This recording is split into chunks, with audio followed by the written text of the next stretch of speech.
बिस्मिल्लाहिर्रहमानिर्रहीम। अस्सलाम वालेकुम students, welcome to my YouTube channel learn with Numan. आज की इस वीडियो के अंदर हम अपने फिजिक्स फर्स्ट ईयर के चैप्टर 9 का एक न्यू टॉपिक देखेंगे जो कि हमारे प्रीवियस बुक्स के अंदर नहीं था। वो ये है फैराडे केज। ठीक है, तो वीडियो स्टार्ट करने से पहले आप लोगों से गुजारिश है कि चैनल को लाजमी सब्सक्राइब करें और वीडियो को अपने क्लास फेलोज तक जरूर शेयर करें। अच्छा स्टूडेंट्स, पहले हम इसको डिफाइन करेंगे। इसके अलावा इस टॉपिक के अंदर ये ना लॉन्ग के अंदर आने के चांसेस कम है। बेसिकली जितनी मैं एक्सप्लेनेशन लिखूंगा ना वही काफी है। और ये जो तीन क्वेश्चन है ना, ये आपके पास शॉर्ट के अंदर आ सकते हैं, खुदा ना खास्ता ये लॉन्ग में आ भी जाए तो ये जो तीन शॉर्ट क्वेश्चन है इनके आंसर आपने लिख देने हैं। ठीक है, और इसके अलावा इसकी थोड़ी सी डेफिनेशन और डायग्राम बना देनी है, आपके लॉन्ग क्वेश्चन क्या हो जाएगा, अटेम्प्ट हो जाएगा। ठीक है, तो ये एक इंग्लिश साइंटिस्ट माइकल फैराडे ने 1836 के अंदर प्रेजेंट किया था कि shielding from external electric field कैसे होती है। ठीक है, तो बेसिकली ये होती है फैराडे केज या फिर फैराडे शील्ड इसको कहते हैं। ठीक है, शील्ड क्या होता है स्टूडेंट्स, रोकना। तो ये एक ऐसा इनक्लोजर है, ऐसा बॉक्स है। ठीक है, it is an enclosure. Enclosure होता है एक स्पेस, एक रूम, एक कमरा टाइप चीज, कोई भी ऐसा जिसके अंदर हम कोई दूसरी चीज को क्या कर सकें, प्लेस कर सकें। ठीक है, विच प्रिवेंट्स, जो महफूज रखता है। ठीक है, बचाता है किसे, from any external electric field, बाहर से किसी भी इलेक्ट्रिक फील्ड से बचाता है किसको, इन द कंडक्टिव मटेरियल्स, कि जो मटेरियल कंडक्ट भी करते हैं उसके बावजूद ये बाहर से उनको इलेक्ट्रिक फील्ड से क्या करता है, प्रिवेंट करता है, महफूज करता है, रेजिस्ट करता है, शील्ड करता है। उसका इफेक्ट अंदर रखी हुई चीजों के ऊपर नहीं होने देता। ये प्योर कंडक्टर्स का बना होता है। होता कैसे है कि मेटल्स के पास, हमारे पास फ्री इलेक्ट्रॉन्स होते हैं। ठीक है स्टूडेंट्स, अच्छा ये किस में यूज होता है, ऐसे मटेरियल्स, ऐसे सर्किट्स के अंदर जिन सर्किट्स को हमने एक्सटर्नल इलेक्ट्रिक फील्ड से महफूज रखना हो। जैसे हमारे पास आप कह लें कि एरोप्लेन के अंदर कुछ ऐसे सर्किट्स होते हैं, या किसी भी डिवाइस, किसी भी मशीनरी के अंदर ऐसे सर्किट्स होते हैं कि जिसको आप चाहते हैं कि इलेक्ट्रिक फील्ड का असर उनके ऊपर ना हो, उनको फिर हम फैराडे केज के अंदर क्या करते हैं, रखते हैं। अब होता क्या है, फैराडे केज किसका बना होता है, गुड कंडक्टर का। Good conductor is used to make Faraday cage like copper having lots of free electron। Copper के पास क्या होते हैं, ढेर सारे फ्री इलेक्ट्रॉन होते हैं। ठीक है स्टूडेंट्स, अच्छा अब होता क्या है, जब आपको पता है कि एक ही जगह पे ढेर सारे फ्री इलेक्ट्रॉन्स हैं, उनके दरम्यान में रिपल्शन होती है, तो वो हमेशा सरफेस के ऊपर इकट्ठे होंगे। कहाँ इकट्ठे होंगे, सरफेस के ऊपर ऐसे करके इलेक्ट्रॉन्स कॉपर के सरफेस के ऊपर इकट्ठे हो गए, दरमियान में कोई चार्ज नहीं है। ठीक है, अब यहां मैंने क्यों नहीं बताया बनाया, ये मैं भी आपको बताता हूं। ठीक है, कि हम इसकी ये भी देखेंगे कि बेसिक प्रिंसिपल होता क्या है, यानी कि बेसिक किस कंडीशन के अंदर फैराडे केज हमारे पास बनता है। लेट्स सपोज ये कंडक्टर किसी दूसरे कंडक्टर के टच में आया, तो इसके कुछ इलेक्ट्रॉन वहां चले गए, तो वहां पे फिर सरफेस के ऊपर क्या होगा, पॉजिटिव चार्ज हमारे पास आ जाएगा। इस तरह से एक इक्विलिब्रियम कंडीशन बन गई जिसके ऊपर सारे का सारा चार्ज कहां पे मौजूद है, सरफेस के ऊपर मौजूद है, और दरमियान में सरफेस के इनसाइड हालो खाली, यानी कि कोई भी चार्ज हमारे पास मौजूद नहीं है। इस तरह के कंडक्टर को हम कहते हैं फैराडे केज। तो ये जो स्टूडेंट्स हमारे पास इक्विलिब्रियम कंडीशन बनती है, यही बेसिकली इसका प्रिंसिपल है कि at equilibrium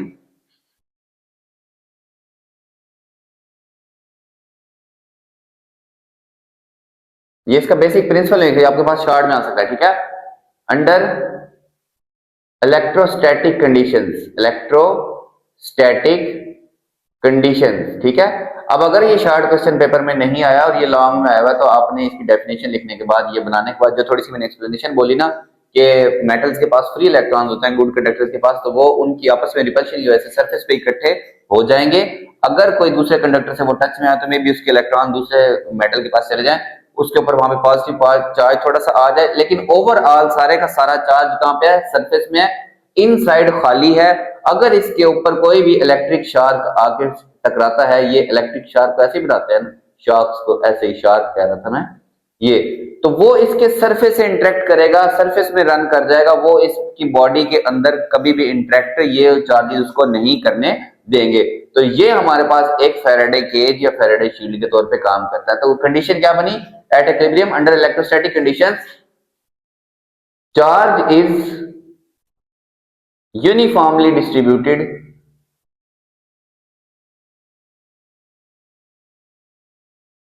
over entire surface of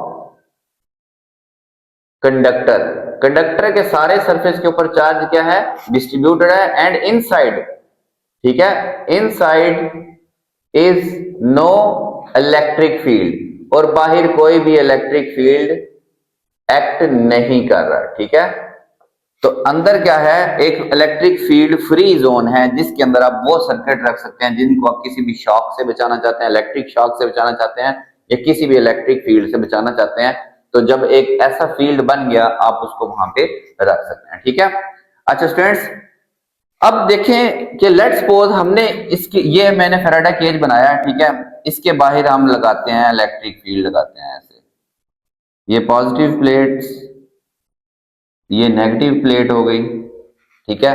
दरमियान में आ गया फैराडे केज, मैं थोड़ा छोटा बनाऊंगा, ये फैराडे केज आ गया दरमियान में, ठीक है जी। इसके सरफेस के ऊपर नेगेटिव चार्ज, कहीं पे आप चाहें तो एक दो पॉजिटिव भी बना लें, दैट डजंट मैटर, ठीक है। ओवरऑल सरफेस के ऊपर, अच्छा ये नहीं कि ये वाला पॉजिटिव हमेशा यही रहेगा, ये पॉजिटिव इसके ऊपर आप कह लें कि यहां मौजूद है, यहां मौजूद है, कहीं भी मौजूद हो सकता है, तो ये आपने कंफ्यूज नहीं होना। लेकिन ओवरऑल सरफेस के ऊपर नेट कौन सा चार्ज है, नेगेटिव चार्ज है। अब देखें स्टूडेंट्स कि लेट्स सपोज हमारे पास वैसे तो इलेक्ट्रिक फील्ड पॉजिटिव से कहां होता है, सीधा, अगर ये पॉजिटिव है और ये नेगेटिव है तो इलेक्ट्रिक फील्ड पॉजिटिव से कहां जाएगा, नेगेटिव प्लेट्स की तरफ ऐसे करके यूनिफॉर्मली सीधा जाएगा, स्ट्रेट लाइन, ये हमारे पास।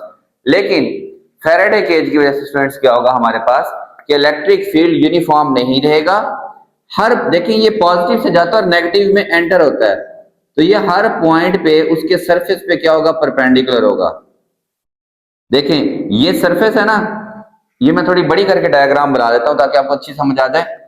ये है तो सरफेस के ऊपर क्या होगा, ये बिल्कुल सरफेस पे परपेंडिकुलर गया, ये भी सरफेस पे परपेंडिकुलर गया, ये ऐसे करके सरफेस पे क्या होंगे, परपेंडिकुलर होंगे।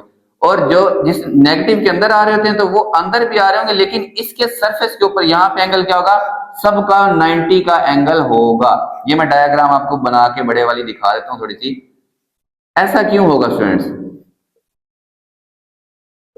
अगर ऐसा हम नहीं करेंगे, ठीक है, इलेक्ट्रिक फील्ड अगर परपेंडिकुलर डायरेक्शन में नहीं होगा, ठीक है, यानी कि लेट्स सपोज इसी के बारे में बताता हूं, ठीक है, ये मैं रेज कर रहा हूं आपको डायग्राम थोड़ी बड़ी करके, एक साइड पॉजिटिव प्लेट से सिर्फ समझा देता हूं, ठीक है। पॉजिटिव प्लेट जो यहां से जा रहा है वो इसके ऊपर यहां पे ऐसे परपेंडिकुलर होगा, ठीक है। जो यहां से जा रहा है वो सरफेस के ऊपर यहां पे 90 का एंगल हर सूरत बनाएगा, ठीक है। ये तो वैसे ही 90 बना रहा है, तो जो यहां से है वो थोड़ा सा ऐसे 90 का एंगल बनाएगा, जो ये जा रहा है ये ऐसे करके 90 का एंगल लाजमी हर सूरत में बनाएगा, ठीक है।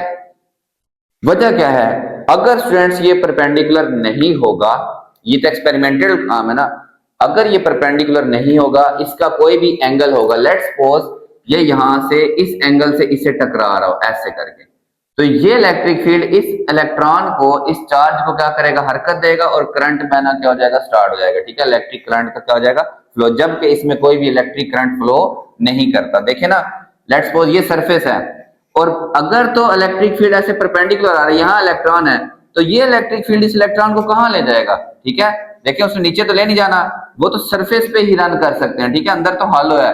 दूसरा, अगर ये लेट्स सपोज ऐसे आ रहा हो, लेट्स सपोज ये इलेक्ट्रिक फील्ड इसके पास ऐसे या फिर ऐसे जा रहा है, अब इस इलेक्ट्रिक फील्ड के दो कंपोनेंट है, एक परपेंडिकुलर और एक पैरेलल। जो सरफेस के पैरेलल कंपोनेंट होगा वो इस इलेक्ट्रॉन को, इस चार्ज को क्या करवाएगा, फ्लो करवाएगा, तो फिर वहां पे तो वो क्या कर देगा, करंट फ्लो करना स्टार्ट कर देगा। जबकि अगर हम इसको इलेक्ट्रिक फील्ड में रखें यूनिफॉर्म, तो उसमें से कोई करंट फ्लो नहीं करता। वजह यही है कि जो इलेक्ट्रिक फील्ड लाइन है हर पॉइंट पे उसके सरफेस पे क्या होती है, परपेंडिकुलर, पॉजिटिव से आती है नेगेटिव में एंटर होती है, फिर इधर नेगेटिव के अंदर हमेशा एंटर हो रही होती है। तो ये आप ये जो समझ रहे हैं ना, ये नेगेटिव से निकले नहीं, ये जो है ये इसी की है, लेकिन वो सरफेस के ऊपर क्या होंगी, हमेशा परपेंडिकुलर ही होंगी, ठीक है। अगर ये स्टूडेंट्स परपेंडिकुलर ना हो, इनका कोई भी एंगल हो सरफेस के साथ, ये मेरी बात दोबारा समझे, ये सरफेस में एक इलेक्ट्रॉन मौजूद है और लेट्स सपोज ये इलेक्ट्रिक फील्ड है, ठीक है, ये मैं सरफेस से थोड़ा सा ऊपर बना दिया। अब इस इलेक्ट्रिक फील्ड का एक ये कंपोनेंट है और एक हॉरिजॉन्टल और एक वर्टिकल कंपोनेंट। चले वर्टिकल कंपोनेंट्स की वजह से तो ये सरफेस से बाहर जा ही नहीं सकता, लेकिन ये जिसका हॉरिजॉन्टल कंपोनेंट है ये इस इलेक्ट्रॉन पे फोर्स लगा के उसको इधर मूव करवा सकता है, जबकि एक्चुअल में ऐसा नहीं होता। इसलिए जो इलेक्ट्रिक फील्ड है वो यूनिफॉर्म नहीं होगा, उसकी स्पेशल डायरेक्शन होगी जो कि इसके सरफेस पे ऊपर हमेशा क्या होंगी स्टूडेंट्स, परपेंडिकुलर होंगी। इसीलिए अंदर कोई भी चीज रखी हुई होगी तो आपके पास जो है ना उसके ऊपर कोई भी फोर्स इलेक्ट्रिक फील्ड एक्ट नहीं करेगा। ठीक है, तो यही बात कि why the electrons on the surface of Faraday cage के सरफेस पे डू नॉट मूव या फ्लो नहीं करते when external field is applied. ठीक है, तो हम ये कहेंगे answer the direction of external electric field is always perpendicular to surface.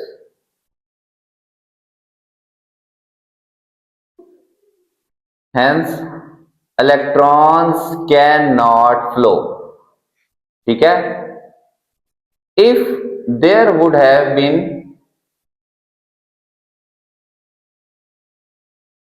any other angle, ठीक है, देन द कंपोनेंट जो मैंने बनाया, अगर ये वाला एंगल हो तो फिर ये सरफेस है और ये उसका कंपोनेंट पैरेलल है सरफेस के। ठीक है, the component if there would have been any other angle then the component parallel to surface, वो कंपोनेंट जो पैरेलल होता सरफेस के would apply a force on electron. तो इलेक्ट्रॉन पे फोर्स लगने का मतलब इलेक्ट्रॉन क्या करेगा, हमारे पास फ्लो करना स्टार्ट कर देगा। ठीक है स्टूडेंट्स, तो क्योंकि कोई भी जो कंपन देखिए इलेक्ट्रिक फील्ड यहां से भी है तो वैसे करके उधर जा रहा होगा, यहां से भी है तो ऐसे करके, हर पॉइंट पे वो इसके क्या होगा, परपेंडिकुलर सरफेस के ऊपर क्या होगा, परपेंडिकुलर होगा। आगे उसने प्लेट में ऐसे ही जाना है, लेकिन यहाँ पे एंगल सबका क्या होगा 90। इसलिए अब देखें ये उसको बाहर खींचे तो क्या वो जा सकता है बाहर, नहीं ना वो अंदर जा सकता है। इनसाइड तो इलेक्ट्रिक फील्ड है, सारे चार्ज ने सरफेस के ऊपर ही रहना है। ठीक है, अंदर तो हॉलो है, तो इसके अंदर हम अपना कोई भी सर्किट रख के उससे कोई भी काम ले सकते हैं क्योंकि उसके ऊपर कोई भी इलेक्ट्रिक फील्ड एक्ट नहीं करेगा। ठीक है स्टूडेंट्स, ये हो गया हमारे नेक्स्ट चार्ट क्वेश्चन का आंसर के जो कि पॉसिबल है। ठीक है, पहला था कि प्रिंसिपल क्या है कि सारे का सारे चार्जेस सरफेस के ऊपर रहते हैं, इनसाइड हमारे पास कोई इलेक्ट्रिक फील्ड होता, तो ये फैराडे शील्ड या फैराडे केज के तौर पे एक्ट कर सकता है इक्विलिब्रियम कंडीशन में। ठीक है, सेकंड कि इलेक्ट्रॉन्स क्यों नहीं फ्लो करते, क्योंकि जो इलेक्ट्रिक फील्ड होता है वो हर सरफेस के ऊपर हर पॉइंट पे क्या होता है, परपेंडिकुलर होता है उसकी डायरेक्शन, तो वो उसको फ्लो नहीं करवा सकता अगर उसका 90 के अलावा कोई भी एंगल होता सरफेस के साथ। ठीक है, ये जो मैंने बनाया लेट्स सपोज ये सरफेस है ये वाला, ठीक है, इसको मैंने ऐसे बना दिया। अगर इलेक्ट्रिक फील्ड की डायरेक्शन ऐसे होती तो जो कंपोनेंट उसका पैरेलल है सरफेस के उसकी वजह से इलेक्ट्रॉन फ्लो करता। ठीक है, ठीक है स्टूडेंट्स। अच्छा नेक्स्ट, कैन इंसुलेटर भी यूज एज फैराडे केज, तो इंसुलेटर्स के पास आपको पता है फ्री इलेक्ट्रॉन्स ही नहीं होते, वही चीज हमारे पास फैराडे केज के तौर पे एक्ट करेगी जिसके पास क्या मौजूद है, फ्री इलेक्ट्रॉन मौजूद है। ठीक है, अब इसकी एग्जांपल्स देखें तो हमारी कार्स, हमारे एरोप्लेन्स, ठीक है, ये इसकी बड़ी अच्छी जो है ना वो क्या है मिसाल है। ये मैं आपको एक्सप्लेन करता हूं कैसे। कार की जो स्टूडेंट्स चेसिस होती है ना, ठीक है, वो चेसिस ऐसी मेटल्स की बनी होती हैं, बेसिकली मेटल्स की बनी होती हैं, जो मेटल गुड कंडक्टर होते हैं, तो उनके सरफेस के ऊपर हमेशा चार्ज रहता है। अगर कार के ऊपर थंडरस्टॉर्म स्ट्राइक करेगा भी सही, ठीक है, ये कार है ना, लेट्स सपोज ये कार है बड़ी अच्छी, अगर इसके ऊपर थंडरस्टॉर्म स्ट्राइक करता भी है तो वो चेसिस से रन करके ग्राउंड में चला जाएगा। ठीक है, अच्छे वाली गाड़ियों का तो ग्राउंड में चला जाता है क्योंकि टायरों में भी क्या होती है कॉपर जो है ना छोटी छोटी तारें होती हैं, तार कह रहा था मैं, वायर्स होती हैं। ठीक है, और एरोप्लेन्स की बॉडी सारी मेटल की बनी होती है, तो ये क्या करते हैं आपको पता है, फ्रिक्शन की वजह से वैसे भी ना इन पे चार्ज आ जाता है लेकिन वो चार्ज सरफेस के ऊपर ही रहता है, और जैसे ही एरोप्लेन ग्राउंड होता है तो वो चार्ज जमीन के अंदर मतलब लैंड करता है तो वो जो चार्ज है वो टायर्स के थ्रू कहाँ चला जाता है, जमीन में चला जाता है, वो न्यूट्रल हो जाता है। ठीक है, तो थंडरस्टॉर्म के अंदर भी मतलब जब हमारे पास वो जो आसमानी बिजली होती है जब वो चमकती है, जब एरोप्लेन उसके थ्रू गुजरता है तो वो सारी इसकी बॉडी में रहता है, बाहर एक्सटर्नल में, अंदर जितने भी सर्किट्स हैं पैसेंजर हैं वो सारे क्या करते हैं, महफूज रहते हैं। ठीक है, लास्ट इसकी जो एग्जांपल है स्टूडेंट्स वो हमारे माइक्रोवेव्स, ठीक है। माइक्रोवेव्स की बॉडी मेटल की होती है, तो वो मेटल भी एक केज बना लेती है, माइक्रोवेव्स को एनवायरनमेंट में स्प्रेड नहीं होने देती, ठीक है। वो भी हमारे पास एक फेराडे केज या फेराडे शील्ड की क्या स्टूडेंट्स एक एग्जांपल है, ठीक है स्टूडेंट्स।